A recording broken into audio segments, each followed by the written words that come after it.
with nobody. Wow. Now that's deep. Nothing deeper. That ultimate deep dish pizza. Delicious cheese melted right to the That edge. thick crust with zesty Oh, spices. mouth-watering toppings. Just a phone call away. It's the eighth wonder of the world, man. When it's gotta be deep, it's gotta be Domino's. Now, for $9.99, get a medium ultimate deep dish pizza with up to 3 toppings and get a second medium pizza for just $3.99. Still busy, huh? Yeah. I'm sure she'll remember to let the dog in. Maybe, but I'll try again. Come on, the movie's starting. And you think she'll remember? She's gotten a lot more responsible. Right, and she'd never. No, she'd never leave the dog out tonight. Come on. Okay. Why be frustrated by a busy signal or miss an important call? With Southern Bell's call waiting, every call gets through, so no one gets left out in the cold. So act now and get free connection. At Southern Bell, actions speak. Honey, the way you burned that chicken fricassee, ooh, that was just perfect. When those artichoke hearts with a hot fudge sauce, simply scrumptious. And who could forget that butterscotch pepperoni souffle and the brownies with the garlic cloves stuck in them? Yummy. Chock full of nuts, the coffee that complements any meal. Good beans, good coffee. The apple pie with the stewed tomatoes, I'm in heaven.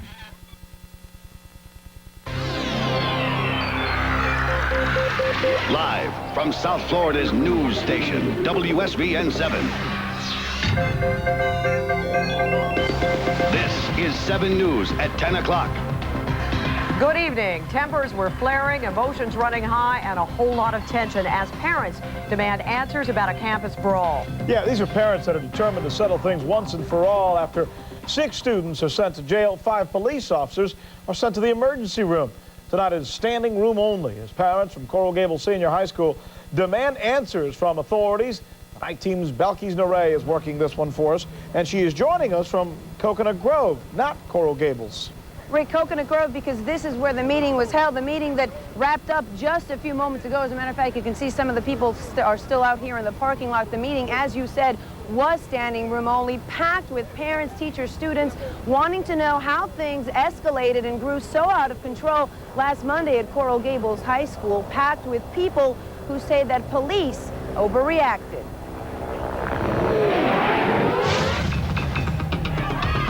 The incident left many in the community asking why, how did things outside Coral Gables High School end up looking like this?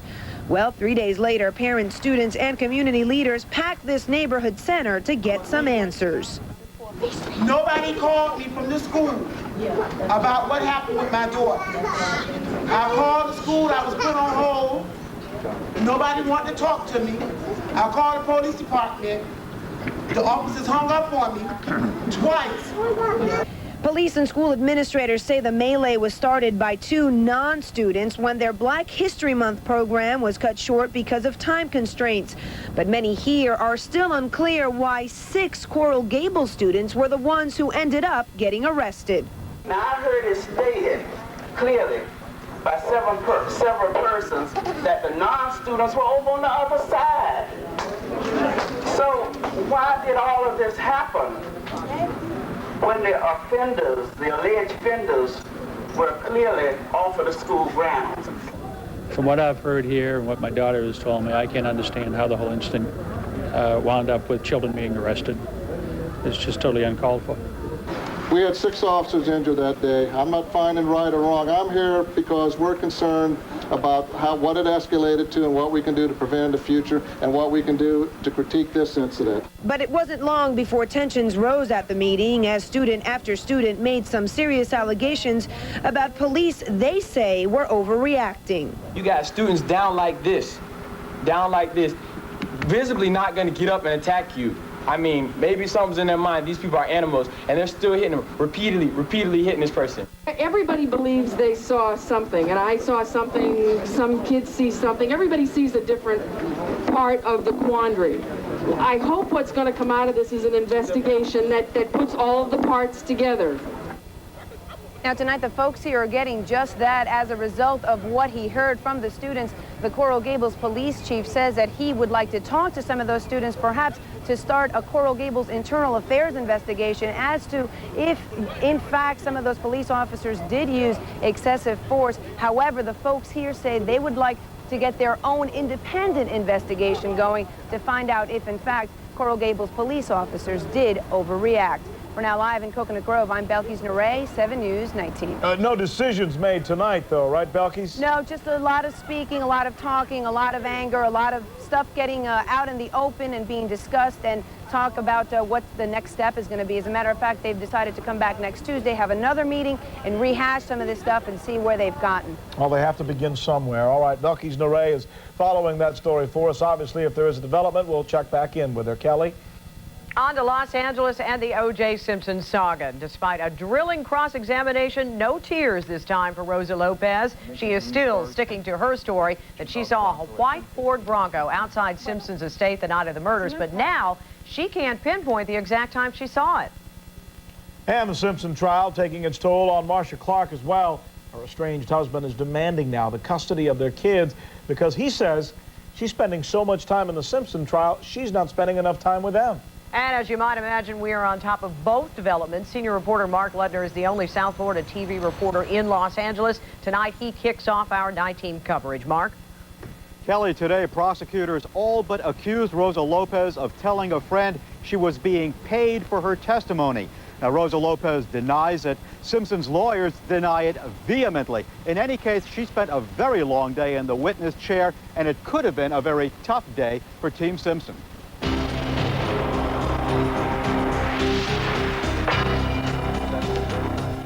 The prosecution seemed to have a field day with O.J. Simpson's so-called alibi witness. That was a lie, correct? You put false information on the form. You recall that you're still under oath, right? And you lied. ¿Y usted mintió? No. Do you have a problem remembering things? ¿De cosas? Sustained. Christopher Darden spent all day trying to trap Rosa Lopez in a web of contradictions during testimony being videotaped for possible showing to the jury someday. Rosa Lopez says she never told reporters she heard voices from Simpson's home the night of the murders. But a TV videotape suggests otherwise. I don't know. I can hear only voice. I don't know what they talk or nothing. She says she never saw a defense lawyer give her signals. You never saw Mr. Cochran make a motion like this? ¿Nunca vio que el señor Cochran hiciera una moción así con sus manos? No, señor. But there's Johnny Cochran at 11:17 this morning. She says she never filled out unemployment forms. But there are the forms. Every contradiction, another point scored for prosecutors eager to tear down the credibility of a witness who early this week said she saw Simpson's Bronco outside his house at 10:15 the night of the murders. At one point, she appeared to concede that it was Simpson's investigator, Bill Pavlik, who decided the exact time she remembers seeing the Bronco. During the conversation you had with Mr. Pavlik. Durante la conversación que usted tuvo con el señor Pavlik. You would give times, and he would give other times, correct? Usted daba horas y él daba otras horas, ¿correcto? Sí, usted lo dice, señor. If you say so, sir. What I'm asking you, ma'am. Pero le estoy preguntando a usted, señora. Is that correct? ¿Es eso correcto? Está correcto. It is correct. I think that she's believable and credible on all of the key and important issues. Team Simpson says Ms. Lopez has not deviated from her basic testimony that the Bronco was outside the house after 10 o'clock. And Simpson's lawyers say the prosecution is desperate. She had information that directly contradicted their concocted theory of a 10:15 murder based on the testimony of a dog. And now they must destroy her or the case is destroyed. As for those alleged hand signals, Johnny Cochran says he was telling the court reporter to strike certain material from the record. He says intimations he was coaching the witness are outrageous. And the battle of Rosa Lopez is not yet over. She's due back on the stand first thing in the morning. Mark Lundner, live in Los Angeles. All right, Mark, we're going to go from you, I should say, to Rob Hanrahan at the National Satellite Center. He's following a different twist in this case today, a court battle involving Marcia Clark. Only this time, she is the defendant. Rob? That's right, Rick. Apparently, Marcia Clark's estranged husband has been watching Marcia's long hours on this case, and he wants to capitalize on that. He's going to wage a custody battle over their 2 kids, and at the center of his case, Clark's long hours on the Simpson case. Some of us have child care issues, and they are serious, and they are paramount. Obviously, Mr. Cochran cannot understand that. Marcia Clark has openly talked about her child care responsibilities in court, but apparently it's not enough for her estranged husband. Hitting the front page of a Los Angeles newspaper today, word that he is demanding custody of their 3- and 5-year-old sons. Clark's boss calls it a low blow. It is simply not fair. All you've heard is one side of the story. And you print that, you televise that, you broadcast that. Is that fair to Marcia Clark? Is that fair to anyone who's a prosecutor? They didn't run for office. They are simply trying to be professional civil servants. The courtroom became a forum for Clark's plight last Friday when a long day threatened to turn into a late-night session. Clark pleaded her case to Judge Lance Ito that she had to leave to take care of her kids and took some flack for it from the defense. And they say, well, we can't do it tonight, Judge, because I got to pick up my children. And the court is sensitive to that. I'm offended as a woman, as a single parent, and as a prosecutor and an officer of the court to hear an argument posed by counsel like that, Mr. Cochran, today. An unwarranted attack, according to one expert. To punish her as a lawyer because of her responsibilities she has at home, I think that's a difficult position a lot of parents get put in that perhaps isn't always fair. Well, our local expert adds that if the bond between Marcia Clark and her 2 sons is strong, the time spent on the Simpson trial will not hurt the relationship she has with her children. But that doesn't mean her estranged husband is going to stop his pursuit of those kids. Live in the National Satellite News Center, I'm Rob Hanrahan, 7 News 19. Thank you, Rob. And topping our Simpson Watch tonight, compromises for Cato, and now 15 minutes of fame for that ousted juror. 46-year-old Michael Knox getting loads of attention after being canned from the Simpson panel. He's expected to appear on Nightline, several other news talk shows, and leave it to Superior Court to try to keep Cato unemployed. The actor has had to turn down an appearance on the TV series The Watcher because it's shot in Las Vegas and he has a date in LA on the witness stand, but producers have now agreed to fly him back and forth from court so he won't miss a beat. Tomorrow, Rosa Lopez expected to retake the stand again for even more cross-examination and then perhaps redirect. And then later, how Nicole Brown Simpson's kids are remembering their mother. You will see this here only on 7 at 11. And a mystery over a missing mother may now be solved. Police saying tonight they have found a body outside of West Palm Beach. The night team's Craig Stevens working this one from the scene. He now joins us live with details. Craig. All right, Kelly, we're talking about a 23-year-old, a young mother. Her family and her friends say she is not the type to simply disappear, but that is apparently what happened here earlier this week. But tonight, as you say, investigators say the body of a woman they discovered in this parking lot this morning is most likely that of the woman they have been looking for.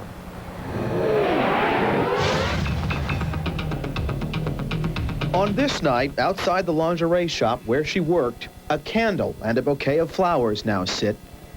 Investigators say they're about 100% sure the body they discovered this morning is that of 23-year-old Teresa Russo, the Wellington woman, a mother of an 8-month-old who has been missing now since early this week.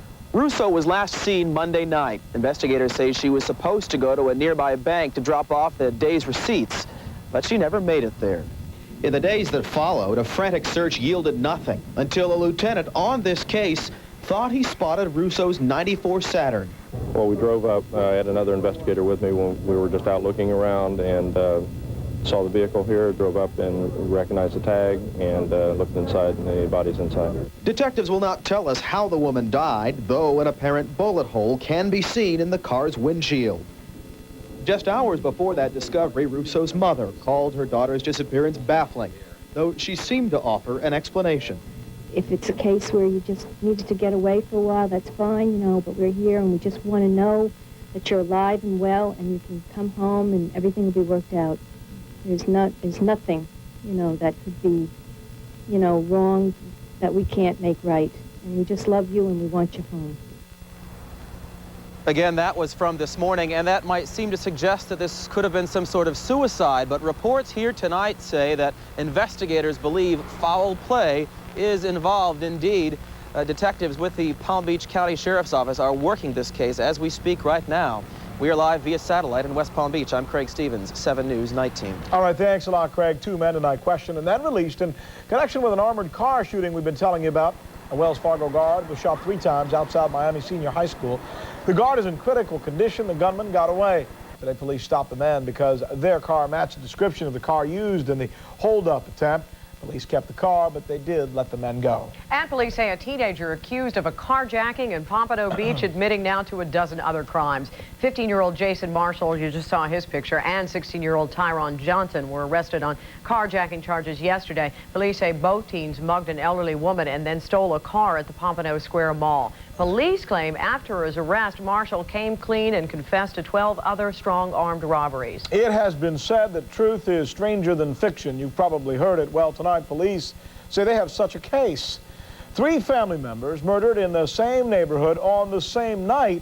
And now police say the puzzle pieces just don't fit together. The Night Team's Glenna Milberg with this latest on this deadly mystery. Murder, suicide, and murder. A respected former police officer, an elementary school teacher, and her brother-in-law, all killed the same time, the same way, near the same place. Connecting these crimes should be easy, but police now say they are not. I think everybody who's heard of this story is in shock now. Shocked many times over. First to find George Adams, a former Miami police colonel, shot and killed his wife Arlene before he shot and killed himself. Colonel Adams just last month accepting an award for his pioneering work in the black community. Family members believe he snapped over an impending divorce from Arlene, 30 years his junior. And Arlene's sister learns of her death the day after she lost her husband, Trevor Moore, who was found murdered 8 blocks from the Adams home the night before in the back of his Ford Explorer set on fire. If we have information that they were both occurring at approximately the same time, then obviously it would be impossible for that person to be in 2 places at the same time. Ballistics results still out, but the time factor enough for police to believe in cruel coincidence.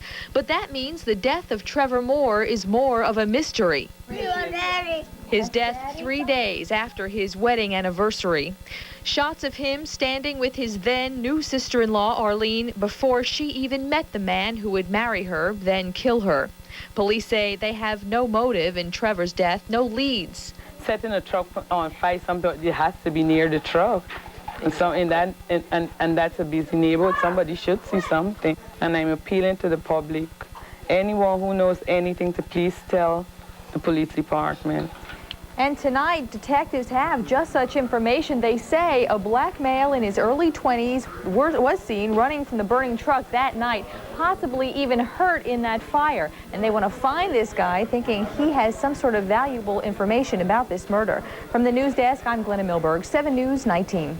All right, Glenna. Thousands of drivers caught in a flyover tie-up this morning when a man lowered himself over the highway's edge. Now, ordinarily, we do not show you stories like these involving suicide attempts, but this was no ordinary situation. In the middle of morning rush hour, police say 22-year-old Joseph Stunnick threatened to commit suicide. Stunnick claimed he was going to hang himself while dangling off the I-95 flyover. That's him. They negotiated, but then they did this, a surprise tactic that brought him down a whole lot quicker than he might have thought.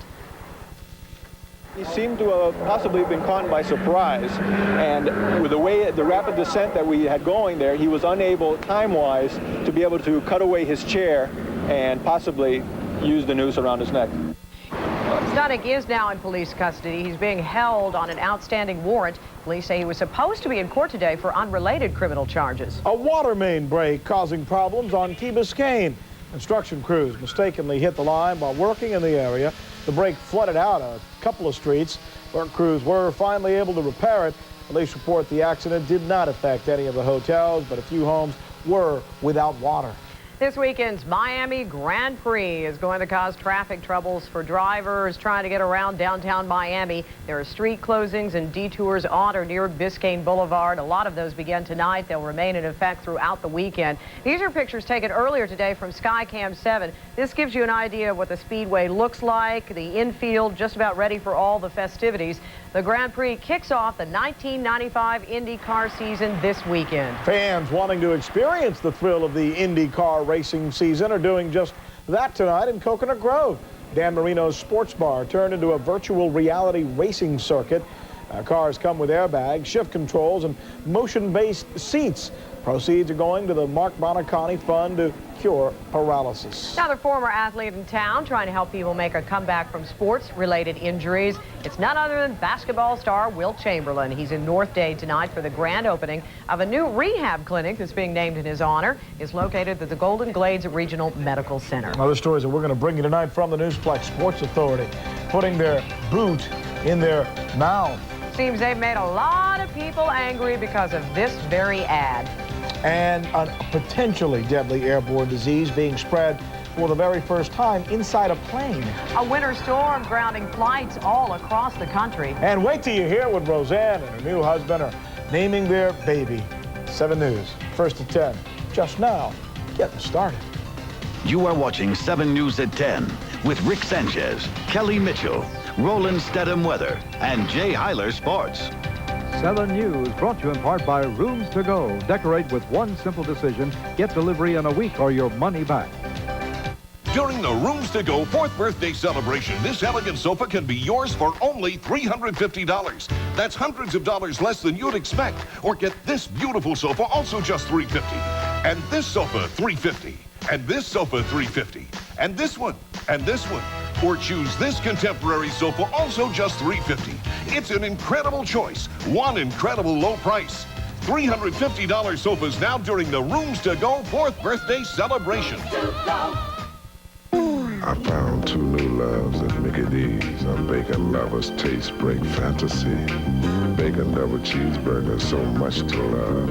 What a bacon lover dreams of. Bacon, egg, and cheese biscuit, I can't resist.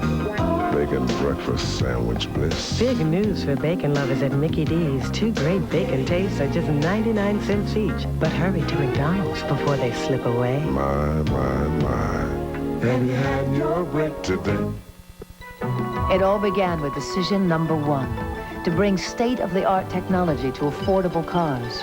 Introducing Accent, the end result of 1,000 more decisions, from creating an engine that tunes itself, to offering advanced anti-lock brakes on all 4 wheels, to insisting on dual electronically controlled airbags. Decisions that led to the all-new Accent from Hyundai. Some of the best ideas on the road.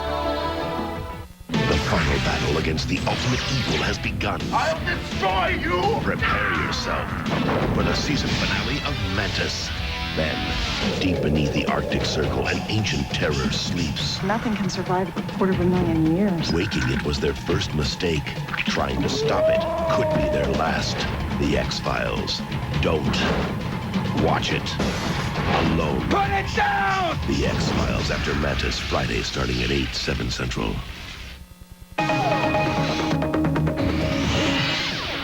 There is a breaking story that we're following for you right now. From what we understand, it's a serious shooting in the township of Naranja in South Dade. Glenna Milberg is standing by. We're joining her at the news desk. Glenna? Well, Rick, this first came in as a car wreck call. Police responded to the scene of an accident and found out there that they had a shooting. Apparently, this victim, just you're looking at video of him arriving at Jackson Memorial Hospital where he was airlifted.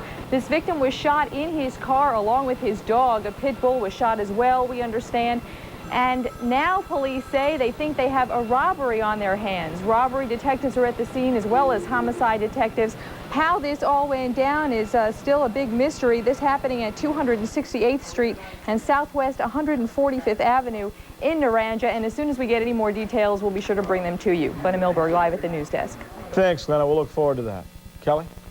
7 News around the nation begins tonight in Seattle. That's where a hail of bullets inside a court building start flying. And when it's all over, 2 women, including one who was pregnant, are dead. Police arrested a 47-year-old man following the shooting. They say the gunman just walked up to 3 people who were sitting on a bench and started shooting. Now, here's what a witness saw. We heard shots and looked up, and we saw 3 or 4 people seated. And the gunman was standing right in front of them, as close as I am to you, and shot 5 or 6 times. The 3 women were there for an annulment hearing. There is 1 survivor. She is in critical condition tonight. Police say it appears the gunman knew the victims. They're not saying exactly how, but there is word the critically injured woman is his wife. Investigators are now trying to find out how he got past the gun metal detectors.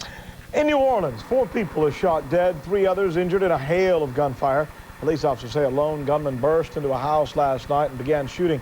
So far, police say they have no suspects. Illinois, police say have solved part of the mystery behind a terrible discovery. It all began when a dog found the severed legs of a missing woman outside of Chicago. Police believe they are the body parts of 24-year-old Stacy Frobel. She was declared missing when her abandoned car was found back in January. Cops suspected Frobel's husband, but say he has passed a lie detector test. North Carolina, a newspaper ad for ski boots causing outrage tonight. You'll understand when you see it. The ad in the Charlotte Observer was supposed to read, "You will ski like a pro." But check out the word that's actually written there. Someone at the advertising agency wanted to play a joke and replace pro with this derogatory phrase that begins with an F and ends with a T.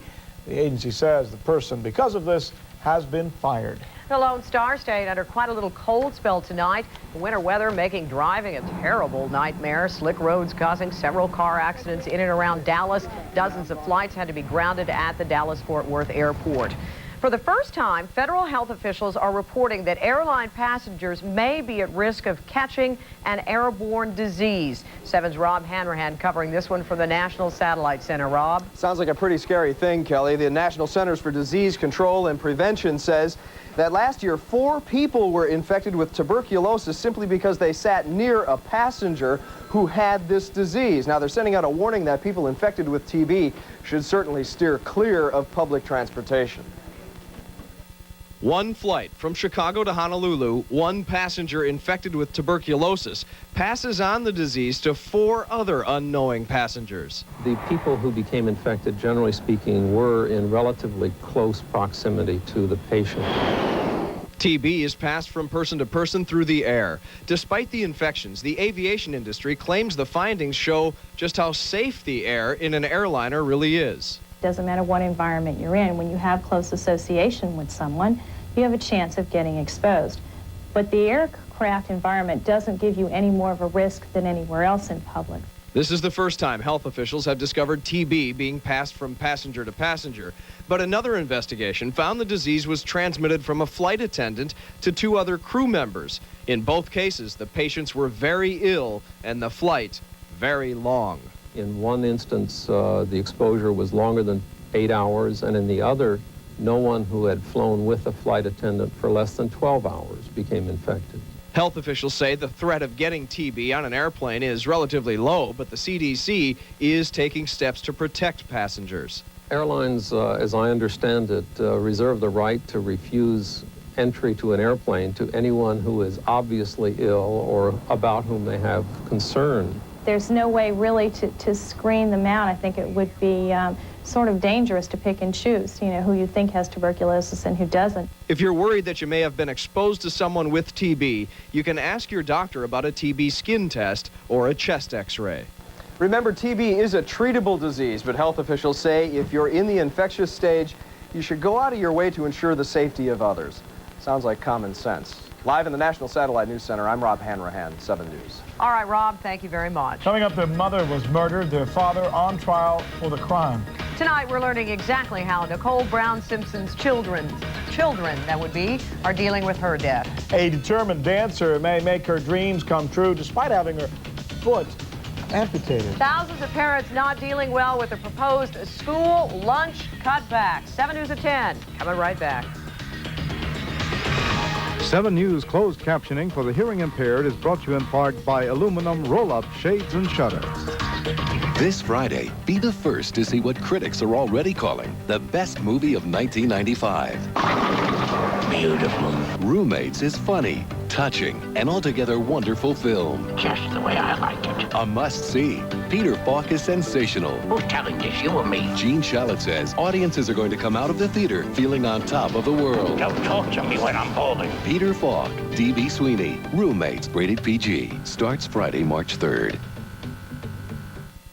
A lot of people have been taking the Toyota test, and they chose Camry over the competition. And I said, well, let's go down and drive a Camry. And we left with the Camry. Leasing a new Camry was a lot easier than we thought. Camry lease payments are very affordable, just $229 a month, with automatic transmission, dual airbags, air conditioning, AM/FM cassette, power steering, power windows, and locks, and more. Or get 2.9% financing when you buy. Test the Camry, test the deal, test it now. It's a great car. Nobody beats your Toyota dealer. It's yours? Who taught you how to do this stuff? I learned it by watching you. Parents who use drugs have children who use drugs. Teepees, tomahawks, and rain dances. A new ritual for former nacho chip peddler Chevy Chase. The Funny Man Speaks, tomorrow on 7:30. Hyler, Rodriguez, Jackson. Get into the action with the 7 Video Sports Team, only on 7 News. Got a news tip? Call the 7 News tip line at 930-TIPS or hit pound 7 cent from your cell phone. It's a free call for Cellular One customers. Hook up with 7 News.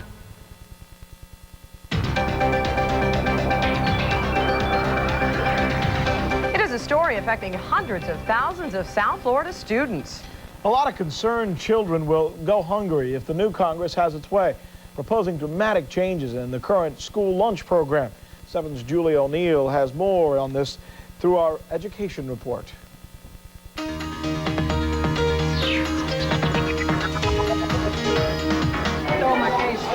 What are you going to go with today, the meatloaf or the chicken? The chicken. The chicken. And how about you? With chicken. You're going to go with the chicken. And you? Chicken. Chicken. Children getting a choice as to what they want to eat each day at Dade's Charles Hadley Elementary. The idea to get them to eat lunch period as serious as any other in school. The fact is, most of these kids in this cafeteria right now are relying on this lunch to get what they need nutritionally today. In other words, if they don't get it here, they won't get it anywhere. It is the reason the school lunch program was created decades ago. Right now, federal money provides free or discount meals to 80% of Dade County students, half of all Broward students. Guaranteed money going straight to the schools from the federal government. But Congress is now deciding whether to start sending that lunch money to the states to dish out to the schools. Critics believe at least 10% of the money would never make it to the cafeterias, affecting quality and quantity of food. Right now, that would be a big chunk that would be coming out of the funding for the schools here in Dade County. Jackie, can you read the results that Tisha got right up here, please? Studies show kids who have eaten better perform better in school and are less likely to get into trouble. Very good. Yes, I see that you have not even touched the food on your plate. But I am. And most did at this school. You can see tray after tray of mostly everything eaten. Those in charge of feeding South Florida children insisting we shouldn't change what appears to be working. It's been working very fine, you know, as far as I'm concerned. This has been in existence since 1946. We've had no problems, and this is the way I would like to see it. You pretty much like the lunches at school? Yeah. Now, Florida's Republican delegation, for the most part, in favor of changing things, says giving states control over the lunch money will eliminate bureaucracy and make the program more efficient. They feel sure the state of Florida will get the money to the schools.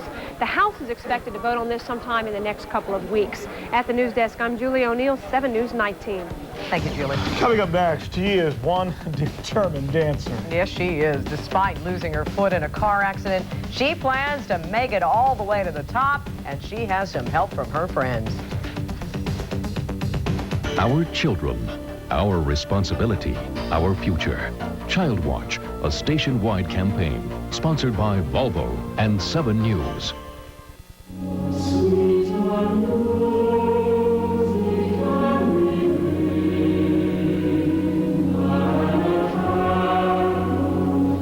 In the years to come, thousands of people powerful. Volvo introduces the world's first side impact airbag. Drive safely. This is Death Valley, the lowest point in North America. This is the sound of the lowest note on a piano. And this is the store-wide spring sale at Verdines, featuring the lowest sale prices of the season. It's the one time during this season Verdines can promise you it doesn't get any lower than this.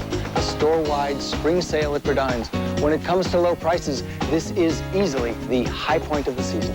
And it's going on now. Hello, everybody. I'm Robin Meade. The Marlins head into their first exhibition game of the season, but it's all replacement players. A preview tomorrow morning on Today in Florida, starting at 6. When we talked to small businesses in the South, we heard that finding an easier way for customers to call would be greatly appreciated. Well, consider it done. Introducing Small Business 800 service with call detail for an accurate listing of customer calls. Not surprisingly, it's from the communications company designed for small business, Southern Bell Small Business Services. Give us a call and watch how we're listening. 1-800-WE-HEAR-YOU. Most people think talk radio is for old people. 610 WID. We don't think so. They're outrageous. Tells it like it is. Unbelievable. If you're a mindless slime ball, then forget about it. What a mouth. We have an addiction with WIOD. There is no FM anymore. It's hilarious, so obnoxious, it's great. Makes living here a little bit more bearable. I love the station. South Florida's best talk radio. WIOD. If you don't like us, get lost. 7 News brought to you in part by Esserman Nissan. It's time to expect more from a car company. And by Chili's Grill and Bar like no place else.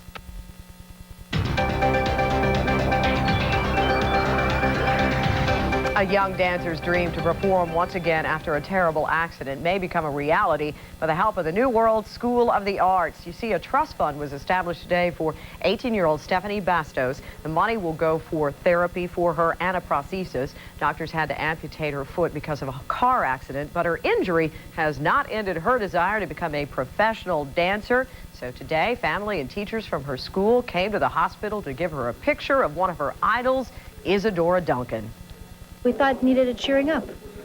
And we could help in our little way. We could give her something that was part of our life and our family, and we wanted to share it with her. Doctors do expect Stephanie to be out of the hospital in a few weeks and right back into school. We have also learned a college is considering giving Bastos a scholarship. Well, it was a major medical mistake. A doctor amputates the wrong foot, and tonight we're being told it's not the first time he slipped up.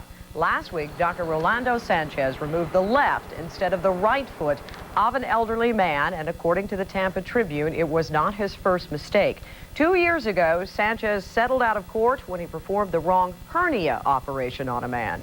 Researchers tonight at the National Institutes of Health have found a drug that rebuilds the damaged immune systems of people with the AIDS virus. This treatment involves on and off infusions of interleukin-2. Researchers say it allows the body to make immune cells faster than the virus can actually kill them. For the first time, I think we've had something that in a substantive way is able to modulate the immune systems of these patients. The drug is still experimental, we're told. It's good news nonetheless. Researchers say it cannot help people with full-blown AIDS, though. Next from the Newsplex, we have the ticket. Plan on spending a few hot summer afternoons at a matinee because Hollywood says it's going to be a sizzling summer. And then Roseanne. She's decided on what she'll name her baby. Expect more here on a quest for the rare, unique Nissan Quest van. Gadzooks, I've spotted one. Shh, don't scare it away. Whoa, you gotta see this. Forget hard to find. Esserman Nissan has hundreds. And here's the really incredible part. Yes, you can bag one for just $269 a month. Wow, you won't see that anywhere else. So beat a path over to Esserman Nissan on the Palmetto Wood Red Road before this endangered deal gets away. Esserman Nissan. Nissans of distinction with prices near extinction.